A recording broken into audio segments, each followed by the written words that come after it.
अरे ओ रानी रानी, अभी तक सो रही हो क्या? रानी की जेठानी आंगन में खड़ी होकर जोर जोर से चिल्ला रही थी। रानी यानी मैं।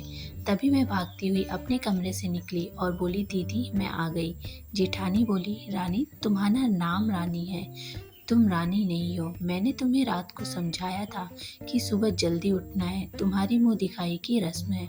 मैंने बोला कि दीदी रात को नींद नहीं आई, नई जगह है और मन में थोड़ा डर था कि सुबह नींद खुलेगी या नहीं।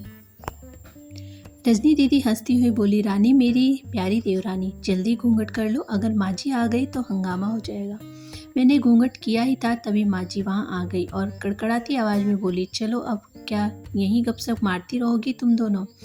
हमने चलना शुरू ही किया था तभी माँ जी ने रजनी दीदी के कंधे पर हाथ रखा और बोली, पता है ना कहाँ से कहाँ जाना है और कैसे जाना है। माँ जी ने बोला है कि जब भी कोई बड़ा तुम्हारे सामने खड़ा हो हमेशा घूंघट में रहना और कम से कम अपने बड़ों के सामने आना, और बिना घूंघट के तो कभी नहीं।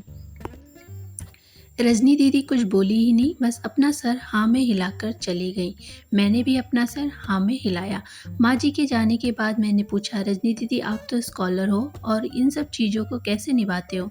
रजनी दीदी मुस्कुराकर बोली कि मैं थारे जेठ जी से प्यार करती हूँ, इसीलिए अभी तक चुपचाप सब चीज़ों निभा रही हूँ। मैं कुछ नहीं बोली और चुपचाप रजनी दीदी के साथ घर के बाहर वाले कमरे में जाकर बैठ गई। वहाँ पर एक पड़ोसन की आंटी बैठी थी जो बोली कि यह कैसी बहू आई है, ससुर जी सामने खड़े हैं और ये यहाँ बैठी हुई है। मुझे कुछ समझ ही नहीं आया। रजनी दीदी बोली, आंटी जी अभी नहीं बहू है, यहाँ के रीति रिवाज सीखने में थोड़ा समय लगेगा। रजनी दीदी मुझे वहाँ से उठाकर कमरे में छोड़ गई। 6 महीने यूं ही छोटी छोटी चीज़ों में बीत गए। फिर एक दिन राहुल के साथ मैं साड़ी लेने गई। राहुल का फ़ोन आया और वो दुकान से बाहर बात करने चला गया। साड़ी की दुकान पर मैं बेधड़क होकर साड़ियाँ देख रही थी, तभी साथ में बैठे हुए अंकल जी खांसे, एक बार खांसे, 2 बार खांसे, 3 बार खांसे।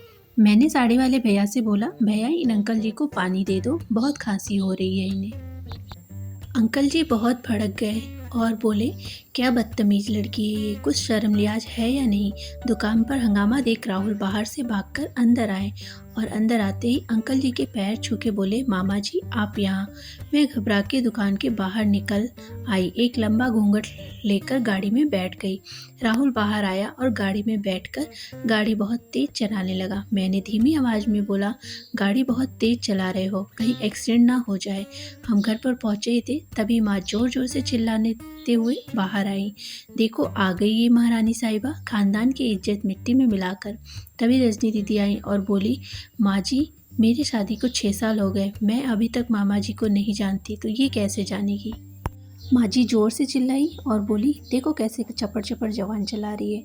राहुल सबकी बात काटते हुए बोला, माँ ये दोनों सही बोल रही हैं, अगर ये हमेशा घूंघट में रहती हैं तो ये मामा जी को कैसे पहचानेंगी। और माँ आज मामा जी के फ़ोन पर तुमने पूरे घर की शांति को भंग कर दिया। ये वही समाज है जिन्होंने सीता मैया पर भी उंगली उठाई थी। पिताजी और जेठ जी ने भी अपना पक्ष राहुल के साथ रखा। माँ जी थोड़ी देर सोचने के बाद वापस रजनी दीदी और मेरे पास आई, बोली, तुम दोनों को अपना मर्यादा पता है, मुझे उम्मीद है कि तुम कभी मेरा सिर झुकने नहीं दोगी। हम एक ही परिवार के सदस्य, हमें हमेशा साथ रहना है। अच्छा वक्त हो या बुरा वक्त, हर सदस्य को अपनी मर्यादा पता है। माँ जी ने मुझे और रजनी दीदी को गले लगा लिया।